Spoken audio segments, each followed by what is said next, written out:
3 மாச குழந்தை 2வது மொட்டை. குழந்தைக்கு தாய் அத்தை மடியில மொட்டை அடிப்போம். தகப்பன் வழியில தகப்பன் சரி தகப்பன் அத்தை.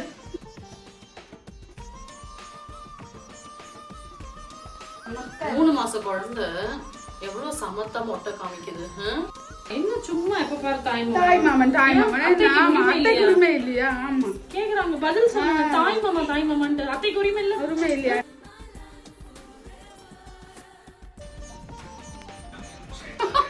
வாயை வச்சுட்டு சும்மா இல்ல. தூங்குற குழந்தைய சும்மா குரல் கொடுத்து எழுப்பிட்டு இருக்காங்க. நல்ல ரைனிங் எடுத்துக்கிறாங்க பசங்களை தூங்க வைக்கிறது. பாருங்க 10 வாட்டில பசங்க 3 மாச குழந்தை 2வது மொட்டை அடிச்சுட்டேன். எவ்வளவு கியூட்டா இருக்குல்ல. பாவடைச்சிட்ட பாருங்களேன். பின்னாடி பாருங்க கொக்கியே கிடையாது. என்ன ஸ்டைலா இல்ல.